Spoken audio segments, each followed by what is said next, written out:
Welcome to the Unlocking the Club podcast, where we host honest and direct conversations about journeys of access, personal truth, and reclaiming space. We share our truth so that you can find the key to own your truth, honor your journey, and reclaim your space. Grab your keys, your wallet, your phone, and invite your friends to meet you at the club. Here's your host, Angela Taylor.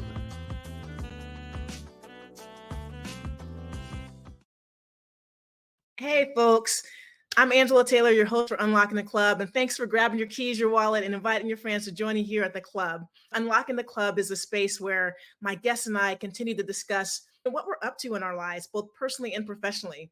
And more importantly, we journey to have these candid conversations, not just about what we're doing in our life, but specifically about who we've had to be along our way and throughout our journeys. The core of what we do here at Unlocking the Club is to unlock the truths in a way that is both cathartic and relaxing and rejuvenating and impactful to not just those of us participating in the conversations, but certainly those of you that are watching on YouTube or listening in on the podcast platform of your choice. My hope is that my guests, that you all get a chance to get to know a little bit through our conversations, but that the guests, you are amazing listeners, and I each are able to learn a little bit about ourselves through the stories that we share in these conversations. Listening to that inner voice and changing directions is such an important part of our journeys. And being able to see ourselves in others has been something that has been incredibly invaluable to me. So I look forward to being in conversation today and hope that you get as much out of the conversation as we intend you to do. Today, we're actually going to delve into women's sports. It's a really amazing time in the evolution of women's sports. We saw about a month ago what happened in the NCAA women's basketball tournament. It was incredible. 24 million viewers at the top of the viewing audience watched the championship game between South Carolina and the University of Iowa. There's a lot happening in women's sports, but there's a lot that happens behind the scenes. And I am so excited today to be joined by our special guest, Jacqie McWilliams. So we'll learn a little bit more about what it is like to lead in sports and across the sports landscape. So welcome to Unlocking the Club. I'm really happy to unlock this topic with today's special guest, Jacqie McWilliams.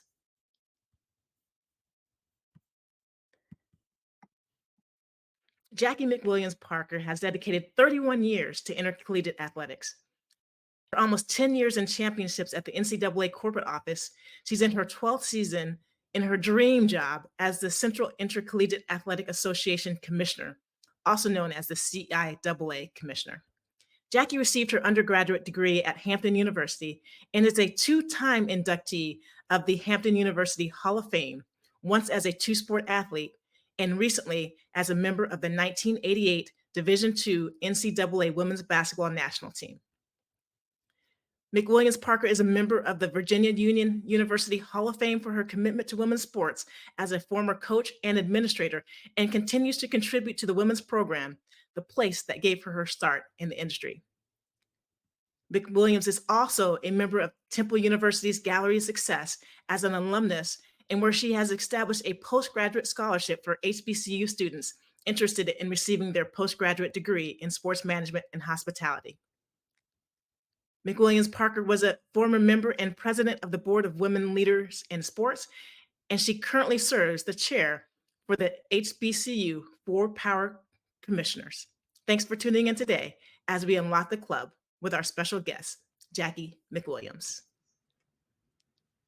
Jacqie McWilliams, thank you so much for joining us today. How are you doing? I'm good. Thank you. It's such an honor to be here with you, Angela. So thank you. It's always weird in kind of like that moment when people are talking about you. You're like, oh my God, that's me? Absolutely. How does it feel when you hear all of that and what you have accomplished in your journey? Oh, it's inspiring. It's part of knowing that I've done some work, and I'm hoping that every moment that and place that I work, that I've left a good footprint. And I think I have. So it's me. And it's kind of hard. It's humbling. Actually, it's quite humbling. So Yeah, I just observed you as you were listening to that, and just even to acknowledge and notice how it lands with you. I think so often as busy professionals, we don't take the time to pause, reflect, Yeah. and recognize the journey that we've been on, and Yeah. something that is incredibly important. I think we're moving on to the next thing and Yeah. don't give ourselves a chance to celebrate. Have you found the time, and how have you done so over the course of your journey to celebrate the impact that you're having and the journey that you've been part of? I think when I do these podcasts or when I'm speaking and people do my introductions, I was just in Indianapolis a couple of months ago doing the Stewart Speaker Series, and I had a chance to be with Jackie Joyner Kersee on stage. And it's those moments when people are reading your bios or they're asking you questions, and you're like, man, or you're listening to the other speaker and you realize and recognize those are the moments that you kind of take it in. So I think in this moment, I'm taking in like, girl, you got this. You've been doing some work. And, but the work is never done. You don't get caught up in what all the titles and all that says. I think I get caught up with, I hope that I'm making a difference per my mission and per the gifts that God has given me. So probably not as often as I should, but when I have these moments, I think I take it all in, Angela. Well, I love that perspective, and it probably allows you to continue to have the impact that you're not making it about like the thing, but that you are literally like pursuing the calling that you Yeah. have and leveraging the gifts that you've been granted. And I think that that's really important. It's remarkable. We met about a little less than a year ago at the conference, the Women Leaders in Sports Conference in New Orleans, which was an incredible event. My first time at the event, and had the great fortune of sitting next to you at dinner and then spending some time with you. And what I can recognize, Maya Angelou says this all the time. It's not about what someone says, but it's how they make you feel. Yeah. And when you walk in the room, I saw how you make people feel. That Mm. there were so many women in that room of all different colors, races, Mhm. ethnicities, stages in their career, Wow. who, when you walked in the room, when you were in conversation with them, they had this sense of joy Mhm. and this sense of being seen and valued when they were in your company. Do you recognize that? And why is something like that so important? Wow.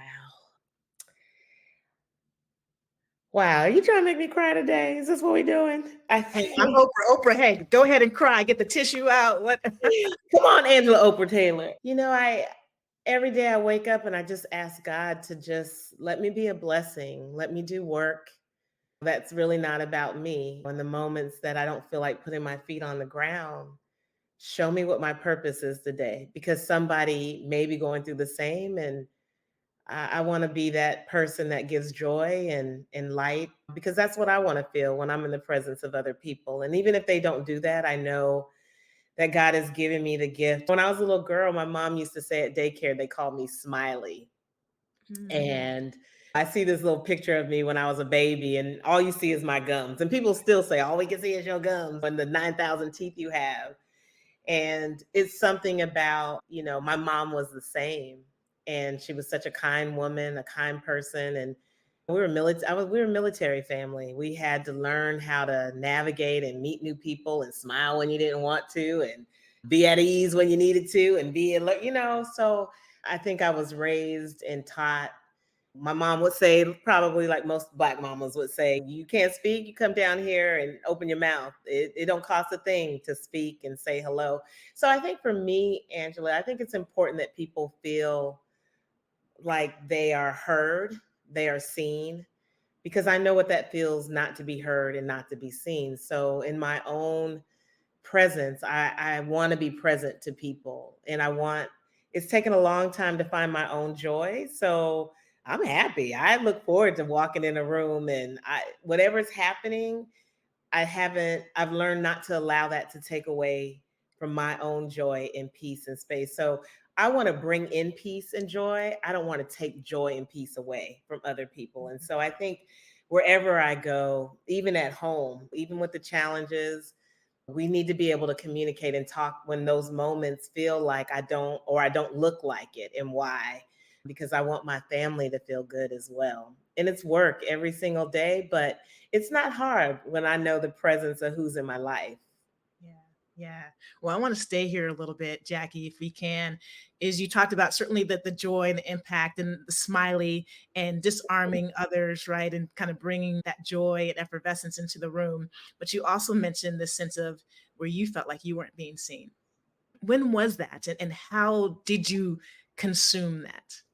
You know what? Probably when I was even a little girl. I mean, I think my mom, again, she's deceased. She died in 2007. I think she saw me, she heard me, she encouraged me. I mean, our scripture, even to this day, I hear, you can do all things through Christ that strengthens you. She was a force to let me see that being dark, my hair wasn't the same as all the people we were around, that I was still pretty, but I never felt that way. It just seemed like everyone around me, looked better, had more. So the Barbies, all of those things that we see when we were growing up that are so different now.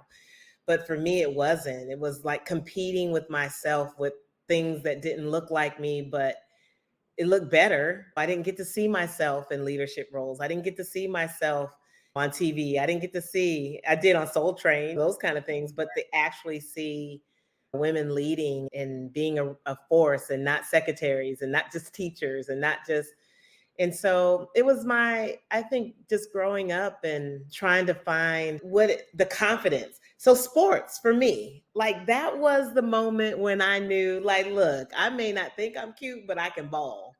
You know what I'm saying? Okay. Like you Yes. can't take that away. Like you can't run faster than me. You can't roller skate better than me. You can't double dutch better than me. You can't play marbles or or jacks better than me. Like I knew how talented I was with my hands, how talented I was as an athlete, but I also knew that I had a talented heart. Mm. But physically and how I looked as a Black girl, I just never could resonate. That was okay. Maybe because of the things that were happening, maybe because of where we lived and it looked better. But, my parents sent me to Mississippi every summer. So that's when I was like, okay, Black people, here we My go. people, hear my people. Yeah. Yeah. And it was a place where my family gave me comfort. It gave me a place of, you can do this, little girl. Like you got, like, I am the one who they expected to fly. And until this day, I'm 55 years old and they still act like, did she just have a drink? The answer would be no around my family. Like it was just a protection that I knew that I had. I just didn't know what all that meant until I got older and did work. Angela, I was 10 and almost tried to take my life. And it took me a long time to understand why I did that. And it's sad every now and then when I think about it. I'm like, I was 10. Like when my daughter was 10, I saw myself protecting her very differently and asking questions. And part of it was I just didn't feel like I was seen by my dad. He worked hard. That's what he knew. But the attention wasn't there the same. The boys, they just boys. They wouldn't let you play. So I had to fight to play on the playground. And I played, but I had to fight. It just felt like all my life I had to fight, and learning through sports and being courageous and being the captain and being a leader and finding confidence and all those things that we know about what sports does. That's why this time is so important what we're seeing in women's sports, right? It used to be a boom when soccer was so important to see them women advocating and fighting, and how many girls gravitated to soccer and how they gravitated to tennis with Serena, and now basketball is like fire. These moments are important for the visibility of little girls like me that maybe didn't get to see it. Jacqie Joyner and I were talking about, it was the Olympics. That's where we saw women running fast, and I saw the Flo Hyman playing volleyball. Like I literally cried when she passed away. I'm like, she's the only woman in volleyball that I knew that was like super chick, that could hit the ball. And I aspired to be her. And when she passed, I felt like, well, man, like who's the next? Yeah. So I think it's that. I think it's starting out very young, knowing that I did have family that tried to tell me, but when you get out in those streets, people try to tell you different. And I wasn't grounded enough to know that my Blackness was still beautiful. My hair was still fine, but I used my talent of everything else that I could bowl, play, everything. That was the commonality I did have with everybody. And sometimes I was a lot better. Most of the time, I was a lot better in those spaces. Well, thank you for sharing that. And when you say that at the age of 10, you thought about taking your life, that really resonated with me, because I imagine there are a lot of people who we're going to minimize the impact of feeling like you're invisible. We're going to minimize that Yeah. for young children, but it does have a real impact on folks. And I think we have a very similar lived experience in the military. So most often you're probably not in spaces with a lot of people who look like you. Mm. And you have that sense of people not seeing you, or people saying, I'm colorblind. And I'm Yeah. like, I don't want you to be colorblind. I want you to see me in my fullness and my glory as a beautiful Black girl. Yeah. And I think it's a compliment to say that they're colorblind. Yeah. Whether it is your classmates or your peers or the teachers or the boys, like not seeing you or thinking of you as Yeah. a human being and the possibility of the relationships, it is a profound impact on the evolution of a young person. It is. It And is. It's impactful. It really is. I remember being in the airport in Germany, and the Germans and white people, they maybe not have seen a Black girl before, and they touched my hair. They literally came and touched my hair. And I don't even remember how my mom reacted or responded, but my mom was real kind. And, some Black mamas probably would have slapped somebody's hand. I don't remember her doing that, yeah, but it was their curiosity. But sometimes curiosity is real painful, and people say things that are extremely painful that they don't realize the impact that it has. Being called the N word early on by young people, like, where did that come from? I don't even know. And learning and trying to manage what those optics are for my own life, and what that looks like for me raising my own daughter, and being a mentor or being around people who don't look like me that have said some really painful things. But how do I show up in that? yeah, yeah. Yeah. Well, there's two things that you shared that have led you to where you are, like the smiley comment. Like, I 100% believe that subconsciously, and your mother, probably the generations, we know it's in our DNA, Yes. like Yes. our mothers and their mothers and their mothers' mothers, right? Amen. All have had this sense of, we have to disarm people so that we can be in conversation or just be in a shared space Yeah. with them. And people say the same, they call me sunshine, right? And I think that it was an instinct, it was a reflex to Yeah. smile, to disarm. And it Yes. can be exhausting. It is very exhausting. Very exhausting. I remember, again, part of the storytelling is my truth. And so when I was 25, again, it was that thought and attempt to take my life. And I was so tired of smiling, but on the inside, I was crying. And I didn't know how to manage that because I wasn't really taught or allowed to cry or to shed emotion without it feeling like I was complaining. Like, get it together. Like, what you crying for? Like, and so I internalized for so long pain, and maybe even some trauma that I just learned about, that I've just actually have spoken about in the last 5 years, what I didn't really want to say, but had to share it to relieve myself from, the pain. Mhm. Um, because I do want to smile, and when you see it, I want you to see that it's really me and I'm not just hiding, Yeah. right? I'm not hiding behind the smile. So what you get now is what you see. Like, I thank God that He's allowed me to just enjoy the peace and the joy that I have, and that my smile is not internalizing, that I speak my peace, and I put my guards up where they not guards, but I know what my boundaries are to protect that with family and friends. And those are hard too. You got to work at that. And working in leadership roles and being a commissioner, you got to really work at it, because everyone thinks they have the answer. They think they have the reach and the access, and not everyone's for your good. And even growing up, not everyone was for my good, not even family. And that's hard when you're a person that's a heart person and a people person. Yeah. Well, you said something about boundaries, incredibly important. Like, a lot of times, like many of us, men, women, we all feel this sense of overwhelm. Mhm. And oftentimes it shows up because we have not done a good job of setting boundaries and expectations and prioritizing whatever it is that we need Yeah. so that we can be in that space of self-care. And Yeah. so for people, I think for those of us in historically excluded or marginalized identities, really difficult to set those boundaries because, statement about your mother, like you're not quite sure what she did when the Germans wanted to touch your hair. Like, what boundary do you set? Because you don't want to be seen as that angry Black woman, Yes. right? But you also want to protect your child and say that this, she is a human being. Yes. Yes. And so how do you set those boundaries by trying to connect with people, but also honoring and who you are and who you need to be as a human being? It's really difficult. So I think one of those conversations we all need to have with ourselves are, what are the boundaries? And they change They change. consistently, and we need to reflect on that. But Jacqie, I have to ask you, from that 10-year-old girl who thought about committing suicide to the 25-year-old young professional who thought about it as well, what did it take for you to go from those two stages in your evolution and your journey to where you are now and you have this clarity?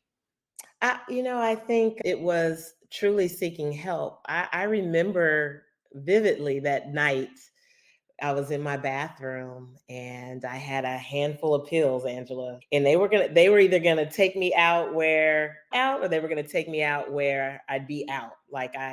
And I knew that. I remember the whisper of God in my ear saying, "I'm not done with you," clearly. And I remember just weeping. And then I recognized that I had insurance that I could use at 25 to get help. It was Mm, something about that moment and the whisper that you're not alone in this. And I remember Julia Frischtick was my first therapist, and I was running to her like twice a week. Lived in Richmond. I was working at Virginia Union University. That was my first job. I was coaching. I was a head volleyball coach, assistant basketball coach. I was a compliance coordinator, a senior women administrator, my first job, living on my own.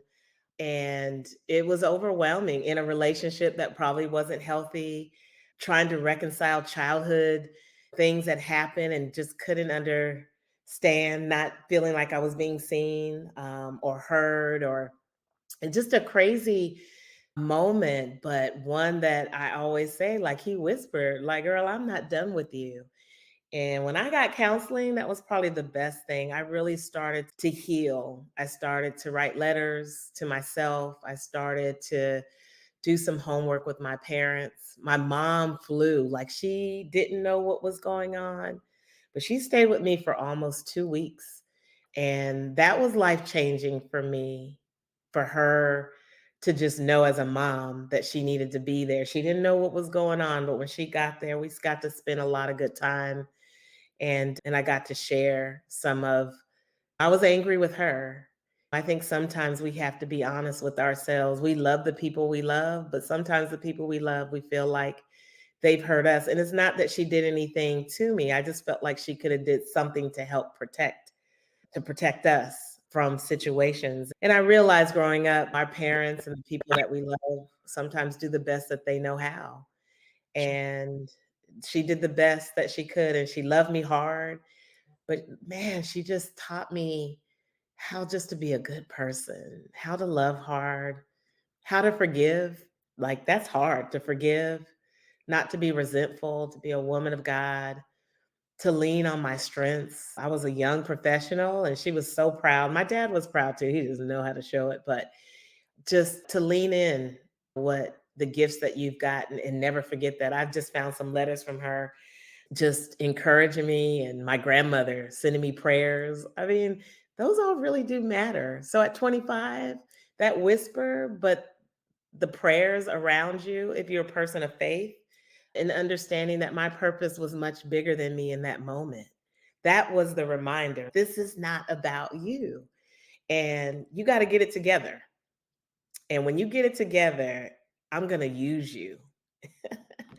And when I got it together, he's been faithful in everything, every move. I moved since I graduated from Hampton 10 times. I've moved 6 states, 8 cities, wow. right? And all have been advancing who I am as a professional, as a woman of God, as a personally, like there's no mistake, no matter how challenging some of those places have been, of why I was there.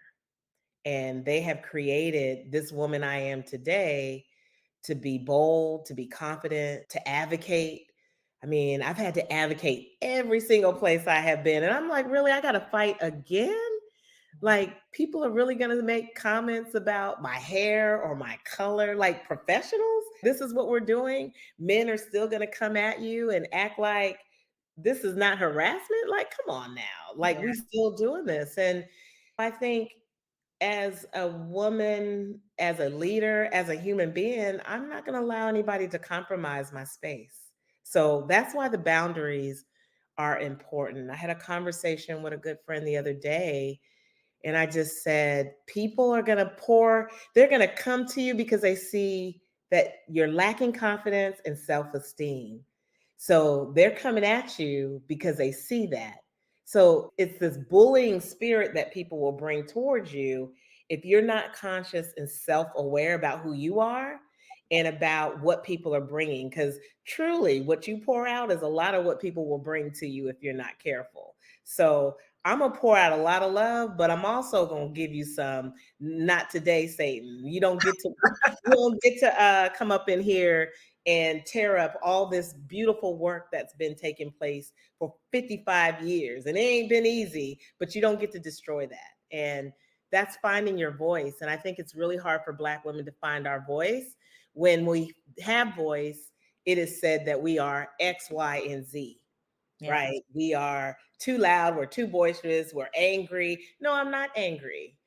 No, I'm not angry. I'm angry because I'm not going to allow you to step in my space. That's not angry. That's just letting you know it's not okay. It's not acceptable.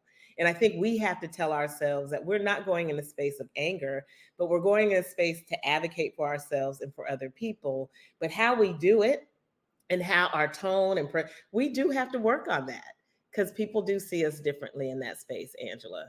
Yes. And it's really important. What is the outcome?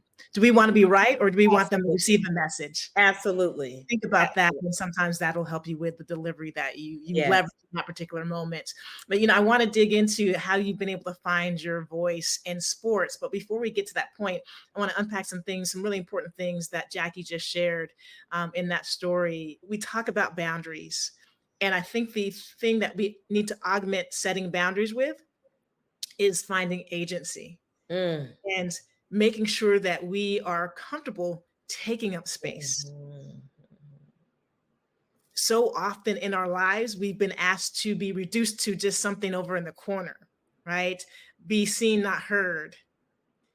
And we have to get comfortable taking up space. And you have to advocate for yourself. You have to give yourself your agency inside of those different things. So that boundaries and taking up space are, I think, Mhm. augmentation to where you need to be on the journey. But you mentioned a couple of things about going from 10 to 25 and the conversations and the learning and the journey that you've been on with your mother in particular.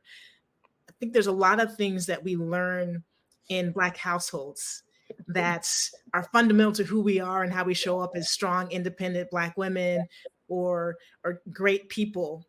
Uh, but I also think that we need to unpack them and the impact that they may have on us subconsciously.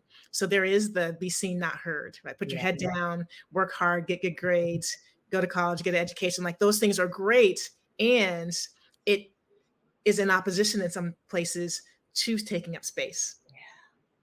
And then there's the thought of meritocracy, that if you do work hard, people will see how hard you work and how good you are, whatever it is that you're doing, and they're going to give you a chance. But that's not always the case. If you don't advocate, as Jacqie just mentioned, for yourself, you're not always going to get those opportunities. And then the last thing I think is really remarkable, it's sometimes when we hit rock bottom where those God winks happen. Mm. And so we have to be willing to receive those messages. Yeah. Yeah.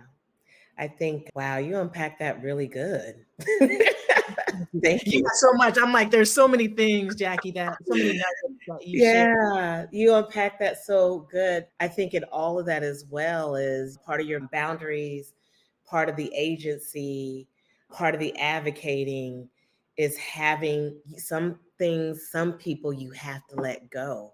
Mm. And that is hard because not everybody is on your team, even when they started on your team. And that's painful too. I've been evaluating some friendships when I came to be the commissioner, that shifted too. Mm. People, they cheer you on and they say they're excited for you, but when they're not excited for themselves, they're not excited for you, right? And so I found my little circle of influence and my, not influence, my circle of community has shifted over the years, and who gets to be a part of that community and who does not in the same way. Not everybody's treated the same in the Team Parker family. You're all loved the same, but you don't have all the same accesses. And even as commissioner, not everybody has the same accesses to the commissioner as they thought they think they should. And I always remind people, you don't call the ACC or the SEC commissioner and say that. So why do you get to do that with me? Yes. And I think those are the boundaries of recognizing that I do have a position, the power, the influence to do the work that I do. And if I want to be successful, I've got to make sure that I put guardrails around that and have the right people around me to protect that so that I can be a great gatekeeper of this conference and of my own peace of mind. And that's work every day, but I learned that pretty quickly. Maybe it took me 3 years to learn, like, okay, like you got to do something different if you're going to survive in this role. Because as a woman of color, a Black woman, and you're on different boards and committees, if you get the opportunity to, you have to show up different. Yes. You got to be prepared differently, and you got to advocate differently, and you got to be able to sit back sometimes. But I never leave out without leaving something to make it clear where I stand, to support the things that are important to me and to what we do in college sports or what we do to humankind, period. I don't care if it's gender equity, diversity, if it's NIL, whatever. I'm prepared to have those conversations, whether they're hard or easy. They're not hard conversations to me. Like you said, what is the outcome? I want us all to win. And what is my responsibility to make sure that I'm prepared that the outcome is a win for all of us? And sometimes it doesn't feel like it, but at the end of the day, like I tell our membership, I am always going to advocate for this conference. And you may not agree, but if you ain't in the huddle, you don't know the play on how we got to the win. And it's never, I used to say, you know what, no matter what we can do, what we do, we can't win. Yes, we can. We always win. We always win it. It may not be the way you want to win, but as a conference leader and understanding my role and responsibility at every single table from the board all the way to the student athletes, I definitely understand what that win looks like. And guess what? It might look differently than most people, but we win it. Yeah. See, this is why we connect. I love this. I am all about all of us can win. Yes. All can win. It doesn't have to be mutually exclusive. It doesn't have to be a zero-sum game. We all can win in different ways if we're clear about what is important to us. And there may be different things that are important to you that are different that are important for me. And so making sure that we're in those conversations. There's something that you said. I love the fact that when you get to the table, that's not the destination. No. That's the opportunity. And we had a guest on our show a couple of years ago, Shantara Hardy, that talked about like when she's on these boards, she recognizes that the challenge is even higher because you have to step up and show up and speak up in those sessions because you're not sure when the next person is going to get an opportunity to be in that room. So your responsibility is to make sure that they are clear about what is necessary, particularly for people in historically excluded or marginalized identities. So I appreciate that is important to you. And there's a couple things too that you mentioned as well about your journey. And I am just curious because we have to talk about this in sports. It's amazing what we're seeing in sports. And so often people see on TV, you see the composition of the athletes, whether it's football or men's and women's basketball or some of the more popular sports, if you will. And the majority of those athletes are Black and brown. And then you go look in the directories, the staff directories on these websites, and there are very few of us outside of the personnel areas in leadership roles. And so I would love to unlock this club for you on your journey to understanding how sports has played a profound role in your life since you were a little kid and connecting on those bases to now. What has that journey been like to be appreciated in a predominantly white male dominated industry at the top of sports? Yeah. Predominantly white men. Yeah. So I remember when I took this job, like this was my dream job. Like I didn't want to be a commissioner. I wanted to be at the CIAA. It's where I played. It's where I felt culture. I felt connected. I saw myself. I saw leaders. I saw presidents. Like who wouldn't want to work or be at an HBCU? So when I got in this job, I remember the question like being the first, right? In my head, like I don't ever think it resonated of being a first Black woman full time, not interim, but full time for all three divisions. And all I knew is I just wanted to be the commissioner. I wasn't thinking being no Black woman. I wasn't thinking about being in it's short. But all I knew is I was prepared to be a commissioner. I didn't know commissioner had a stamp on being a white male, white woman, Black male. And so I wanted the opportunity to be in my dream job, but also to make a difference because I have really been blessed. There's not many people who get to work for the Division One or Division One men's and women's. I've worked both Final Fours. I've been behind the scene. I've sat at table with coaches. I remember having the site Don Staley was at, Tyra Vanderbeek, all all of them, Gino. I remember sitting in those rooms talking to them about what they cannot and can do before we get right these outer body experiences because that's the job. So as much as you want to be a fan, at the end of the day, we got work to do. We got a Final Four, sitting at the table with men's coaches, the ACC, SEC, Gene, all of them. Like I'm in the room, CB McManus, I'm in the room with them, Angela, and I'm the only Black woman in the room. Mm. And I may not be making a lot of decisions, but I'm sure in the room. And getting in the room is hard. But when you get in there, what do you take advantage of? And whether it's the men, again, I- I'm with Women's Final Four. It ain't a lot of us in those roles either, right? That get to sit at the table. But when you have that access, it's our job to make sure that we're not the only ones. I'm not the last. There's 5 women commissioners, 6 now, 6 Black women commissioners from NAIA Division 1, 2, and 3. That's a blessing all by itself, right? To be able to be prepared to with like we were at the HBCU commissioners went to DC to advocate on this name, image, and likeness to meet. We come out of the elevator and the Power Five commissioners are coming out. Like, don't play with us. Like, we have voice, we matter, we have an opportunity to advocate in the same way as everybody else. I think when we see them all the time, it can be extremely intimidating when you are in those spaces. And I've just come to the terms, it's like people who play golf. My husband's playing golf.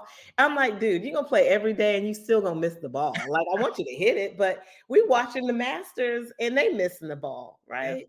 Yeah. What we see is not always what it is. Yeah. And we don't have to minimize ourselves anytime in any space or any room to prove anything except what we were meant to do, what we were meant to be in those spaces. So, have I been in the rooms with some of them? And I'm like, did I just say the same thing, but they said it differently and got heard? Mm. And did I call it out? Oh, I thought I said that a second ago. Oh, Like, I love it. wait, You call it out. yes. Yes. Have I been on my CCA Division Two calls with my commissioners and be like, what does that mean? And how are we doing this and we're not doing that? You got to call it out. And guess what? I'm not there to be popular and I'm not there to be your friend. I'm there to be the leader, the protector of the game, of the sport. And just like in women's basketball, I've always had this thing, Angela, and you probably know this, you played ball.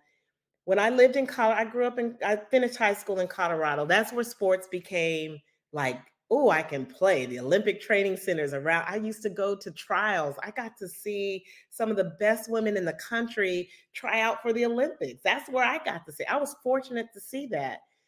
But what I always recognize in women's basketball and volleyball and some of these sports, we as players are not always represented until we get to certain schools or a different level. And I can look at Division Two women's basketball and Division One, and it's not us playing because we don't have the same access as young girls. We don't get the same. Our Black boys do, but guess who pays for them? Mm. Girl, don't get me started. Mm. It's that Preach. constant reminder we are not always at the table, even when we're little girls and have access. And it takes the advocacy of white men, white women who do have resources and access to bring us in, to bring us in. If Judy Sweet wasn't my vice president at the NCAA, I probably wouldn't be sitting here. Wow. And quietly, did she include me? Not quietly, like she was trying to hide it, but she just knew. She knew how to align me and others in spaces that she knew that she didn't have access to. She asked me, what do you want to be when you grow up? I want to be a commissioner. I never said the CIAA. And then eventually I was like, CIAA. And, but here are the things that I need. And my current supervisor at the time, that was white male, didn't include me in those things. But she and I found ways to kind of prepare me. And I took advantage of those spaces that normally people wouldn't, whether it was internally. You got to get outside of your box. Mm. I went to the Girls Inc. Love Girls Inc. Smart, bold, and strong. Yeah. Well, I used all of that for my interview. Like, I'm smart, bold, and strong. How am I going to volunteer, be on the board, do those things? But I can't speak that into my own existence. So sometimes our learning is not in the place that we are. We have to get outside of that and take advantage of those opportunities. We got to volunteer, we got to serve, we got to do something bigger than ourselves, and then grasp that and bring it back to the place where you're at. That's it. That's right? it. That's And it. people, they may not want to ever, they'll see it. I mean, because it's just who you are. Like, I just want to be a good person. I want to work hard and I want to make the space better. And whatever that looks like, whether you want me in it or not, you can't block my blessing. And I recognize that. And when you tell me no, that's okay, because there's some yes somewhere else. And maybe you're not supposed to be in that room. I just got left out. I won't even speak about it where I was left out, but I was just left out of something I feel was tremendously a great opportunity for me and some other women of color that were first to be in. And maybe all of them were first, but I wasn't in that space. And my feelings were hurt, but I'm okay because that's probably not where I was supposed to be. But in that moment, I was like, wait a minute. Yes. What happened? Yeah. Like, how did that get missed? And people are asking me, and I can't tell you why, Yeah. except that that's not where God wanted me to be. So sometimes women leave us out of the table, off the table too. Absolutely. Absolutely. So much to unpack. There's so many gems and jewels, Jacqie. So what you just left us with is essence of what we've discovered in our conversations on Unlocking the Club. There's two aspects of unlocking the club. One is that when you actually unlock the club, it's not one you want to be part of. You're like, this is not for me. You recognize that you use a couple different things about maybe there's some people you need to let go, some situations you need to let go and find your people. A good friend of mine, Trisha Stevens, and a teammate of mine as well, calls them team of allies, finding your team of allies. Sometimes the club that you think you want to belong to, that you've aspired to your entire life, is not what you think it is. Yeah. And you actually don't want to get into that club. You can actually create your own clubs. Yes. And then the second thing you did so beautifully was to unlock the club that you do sit in, like that you do get to when you're at that table, when you have a voice and an opportunity to have an impact, how you show up. And I want to spend a little bit of time there with a question before we head to the back nine, Jacqie, is what does it take? Give us one or two things or some advice for people that are on their journey. When you think about what it takes to get there, what you need to do when you are there at the table, and how you can leave it better when you walk away from that table. What are some things? Let's unlock that club and talk about that aspect of our truths. Yeah, I think for me, it's so important to know who you are. Like, it's so important, Angela, to be able to look in the mirror every day and be okay with who you are. Not what you think other people think you are, not what you thought your mom and daddy thought you are, who you are. But I need to look in the mirror every day and say, I am Jacqie McWilliams Parker. I'm a woman of strength. I've gone through a bunch of stuff, but boy, am I resilient and I got this. I need to speak my own truth and be honest. You know what? Today is just a bad day. And the reason why it's a bad day, because I lost my sister, or I just don't feel well. My stomach hurts. And be okay. So that's the authenticity that a lot of us have, because when you're authentic, that means that you have to be vulnerable. Nobody likes vulnerability because vulnerability leaves you open to folks cutting you, slashing you, crossing you, all of that. But guess what? In the midst of all of that, it still allows you to be the pure person that you are, regardless of who other people are. It still allows you to be resilient and learn how to create your boundaries for those who don't even understand what you bring to the table. Not everybody can understand Jacqie McWilliams Parker and why she brings joy and why she's silly and why when the percolator comes on, she acts a nut. Don't matter if a president or who's in the room. That's my jam. I'm sorry. I'm going off, right? Don't play that song. Everybody. That was your walk-on music too. I think that was your walk-on music. Girl, I'm like, why y'all playing that? Y'all know better. I just believe that you've got to be in tune with who you are, because self-awareness, that takes practice. Knowing your strengths and leaning into your strengths, that takes practice. Trusting who you are and not trusting. I shared somebody said something to a friend the other day, like, who do you serve? Like, why are you scared of them? Like, who are they? Who do you serve every day? I know who I serve every day, but I also know that my mission that God has spoken into me is to be a blessing every single day, not just to my family and to my friends, but to myself. And when you are kind to yourself and you understand what that means, it doesn't matter what everybody else. Leadership is tough. It can be tough, but it's not tough when you are self-aware and you know who you are and you're living in it. We had our tournament, Angela. I don't know if everybody had a good time. I'm a fan of my own conference. That's how it should be, because we're not doing anything we're saving the world in a different way by giving access and an opportunity, but it's fun. And the outcome is that people have great experiences. And is it challenging? It is, but we can work through challenges. I mean, it's a ticket. Okay, refund the ticket or make them pay. Like, what? Let's not get upset about things that are not really that trivial, but we've learned to deal with things that everything is trauma and trivial. And I just think that there's an opportunity for all of us to look at life differently. And it's an opportunity to wake up and breathe and live through our mission and create a space where we can look at ourselves every day and know why we woke up and what we're going to do to accomplish that day. So if I can make you smile today, thank you, God. I did part of my job. Yes. It gets back literally to the smiley. And what that is the impact that you have and that you can win without it feeling hard. Yeah. Without it feeling like someone lost. Yeah. That is a really powerful goal. And that is the essence of what I've heard, Jacqie, in the stories that you shared with us. You've been vulnerable, right? Really sharing what transpired when you were 10 years old and 25-year-old. You've been insightful. So many nuggets that you're dropping in jewels, and this conversation can go on and on and on. But I am cognizant of the time, and this has been so phenomenal. I want our audience to have a chance to continue deepen the learning about who you are as well. So we're going to take a quick break.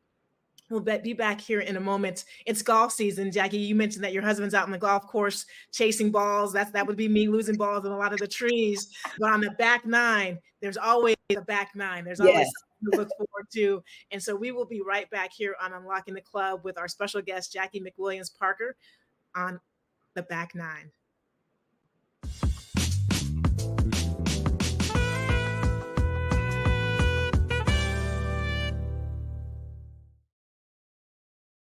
All righty. Welcome back to Unlocking the Club. I'm your host, Angela Taylor, here with our special guest, Jacqie McWilliams Parker. She's had some phenomenal insight and advice and stories that she shared with us. I'm so grateful, Jacqie, for you being on Unlocking the Club today and really talking about how important it is to be seen and heard. for us individually and for us to actually create that for others, to make sure that others that we are in company with and conversation with feel seen and heard as well. Well, I would love to kind of see a little bit more and hear a little bit more about the fantastic Jacqie McWilliams Parker as well. The first question I have for you here on the back nine, Jacqie, is beside your own home, what's the place where you feel safest to be yourself? Besides my own home, oh, I mean, my job, like CIAA, I always tell my board, I couldn't work for a better group of 13 presidents. That one I admire, and I get to see Black excellence and leadership every day. And they're so supportive, and not just me personally, but of my family. Our athletic directors, like CIAA, HBCU culture is special. I mean, we are truly family now. We knock down but we pick each other up. Yeah. And you can talk about us, but you can't talk about us, but we can talk about each other. That's how it is. But it's always in a space with good intent for good outcomes. And you can't take it personal in the CIAA or HBCUs. But I know personally, I used to take a lot of things personal here. It just felt, and probably because of my own upbringing and feeling a sense of not being seen and those kind of things. But even when I went to Hampton, it was always this intent to make me a stronger and a better person than I came in. And as the commissioner of this conference, man, it's a beautiful place to work at. Like, I allow my staff to be the best versions of themselves. I keep telling them that you're going to work somewhere else and you may not last that long, but up in here, you're going to learn how to manage, how to show up. You're going to make mistakes. I'm going to give you room and space to make mistakes, but just know this doesn't happen everywhere, because I've seen it. I know it doesn't. But I love the space that I can be myself, and my team knows me. They know what songs, they know what drives me. They know I like to play. I'm disruptive in the office when I'm in the office, because we work really hard, but I love to play hard, and we do. And I appreciate being in that kind of culture where I feel safe to be the best version of myself. When we have our tournament and I have to speak at 50 events, I show up the way that I am, and unapologetically. And that's the space that we get to live in this conference every single day. And it's special. It's rewarding. And it helps me not internalize what I really want to feel and say. I just learn how to say it in a way that's professional and that's fun and that gets the message across. Even in the Black community, there's still things to say and things not to say. And we learn that. But it's a place where you can learn, you can make mistakes, and you're still loved. I would give the side eye to a lot of people that said the workplace is where they feel like the safest to be themselves. But I believe that you've mentioned that this literally was your dream job. And I see the look on your face, the smile on your face when you talk about your team and the things that you're able to do and accomplish and what you're creating at the CIAA. And I believe it with you, not with everybody, but I definitely believe it with you.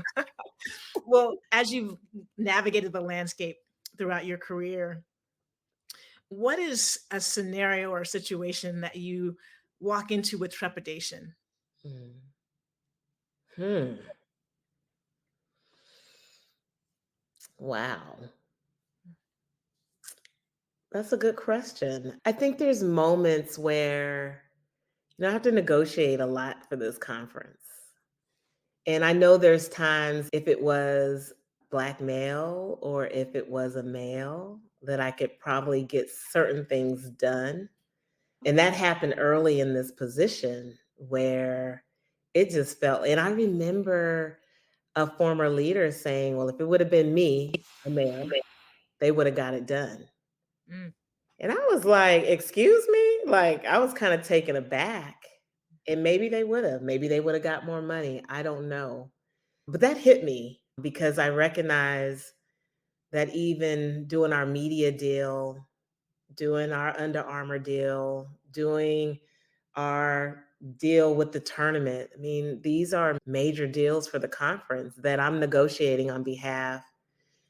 I think what I've learned is go hard. Mm.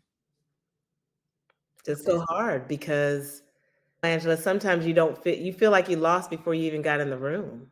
Yeah. So I go ahead with my crown and my trophy and be like, look at here.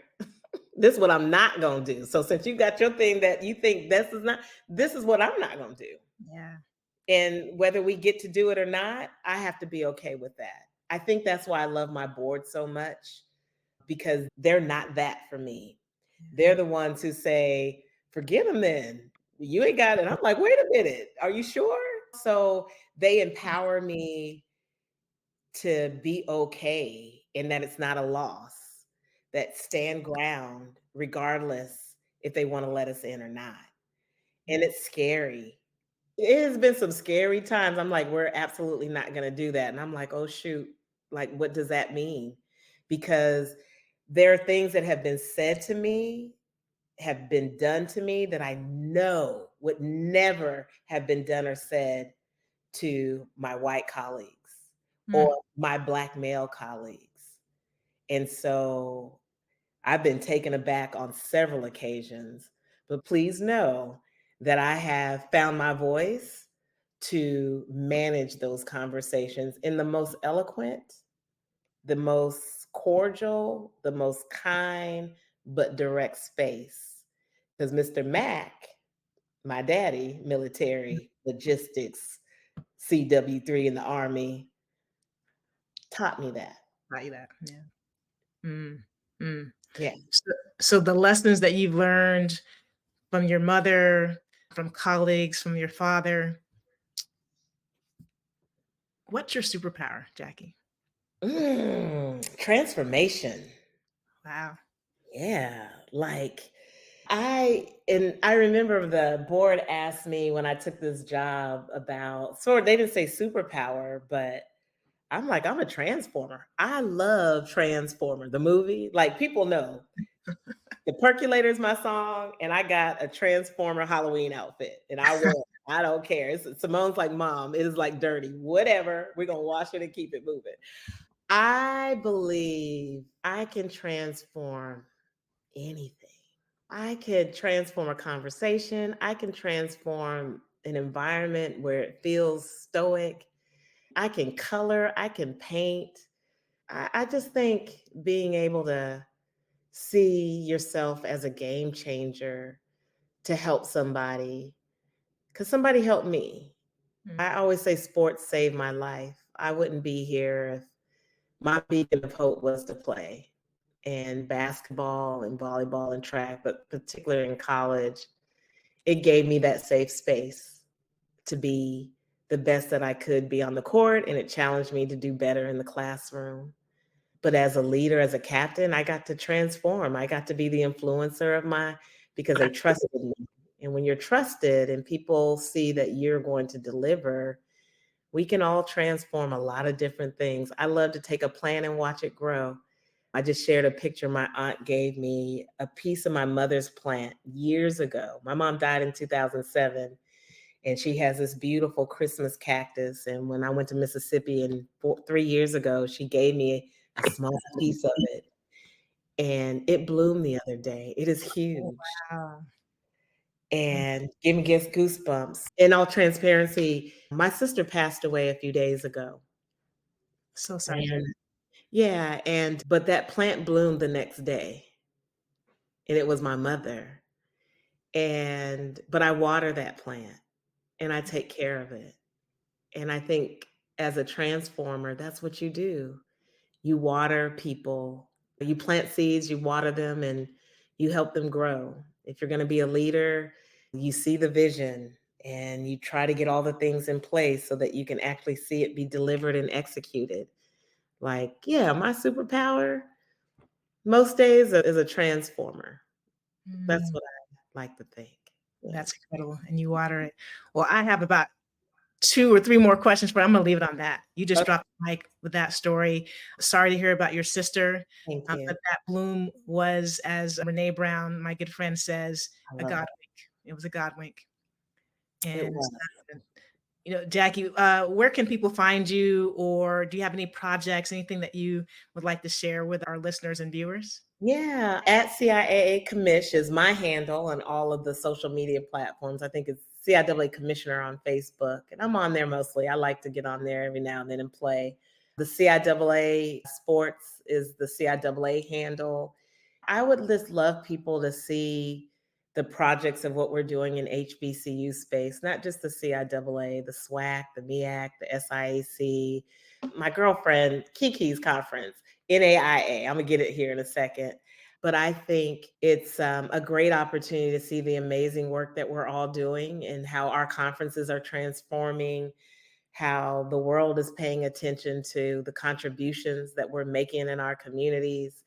Our conferences are collaborating and really thinking about the opportunity to amplify our voices collectively as conferences and as leaders in how we show up every day. And so that's been really fun to be with my GCAC. That's our conference. My colleagues we're close, and those projects are really important to the great work. We're hoping to start a flag football team and a women's flag. Like, that's my dream, that we can make that happen. So there's some good things that we're working on, but I hope that people can see just the value and opportunities that HBCUs are providing for education and athletics. And as I tell every student in the country, don't see us as your last choice. See us at least in your top 10, and see it as a consideration to come to one of our universities to play and to get an amazing education and to see yourself every single day. That's beautiful. Well, Jacqie McWilliams Parker, thank you for transforming how we see the world in this conversation today. So many nuggets that you dropped, really profound and inspirational to see how you show up in these conversations, very vulnerable, very insightful, truthful about what the journey is, and motivational with what the perspective is like. So I appreciate the time that we had today, and I look forward to that flag football league for women that will most definitely happen. I know you are not going to walk away until that happens. And so thank you for the work that you're doing with our HBCUs and the CIAA conference. It truly does matter. Thank you. Thank you so much, Angela, for the opportunity and time and the great work that you're doing and the conversations that you're having, because they do matter and people need to have voice and spaces to do it. And so the gift that you've been given to do this means everything. So you are a blessing all by yourself. I when I saw you on that panel, I was like, oh my God, I'm a fan. I really admire the work that you're doing and who you are as a person. And so thank you. I appreciate it. I appreciate that. Unlocking the Club, and another amazing episode with our special guest, Jacqie McWilliams Parker. So many things that I learned in this journey. And we think about the platform of sports and how it has impacted many lives for those that are able to participate at a young age. And it really does allow people to be seen in ways that you wouldn't imagine. For me, I talk about growing up in Mountain Home, Idaho, close to that Mountain Home Air Force Base all the time. And people got to know the content of my character, not the color of my skin, because my brothers and I participated in sports. It was really important for my parents to put us in sports because it allowed people to get to know us in a way that they may not otherwise have done so. So really appreciate the conversation we had today on Unlocking the Club with our special guest, Jacqie McWilliams Parker. This is not it. The journey continues, the conversation continues, and we need you to be part of it. And so continue to make sure that you hit that subscribe button on YouTube, that you subscribe on our podcast platforms, that you share Unlocking the Club with your friends and family and allies for Black women, because these are really important stories to be told so that we make sure that everybody is seen and heard in the future. I'm your host, Angela Taylor. Thanks again for joining us on Unlocking the Club. Until next time, be well. Thanks for listening to Unlocking the Club. If this conversation resonated with you, subscribe to our podcast on iTunes or your favorite streaming platform so that you can experience every episode. And follow us on social media, where you'll hear about future guests, access special features, and connect with this amazing community. Head on over there and let us know how you are unlocking the club. Until next time. Peace.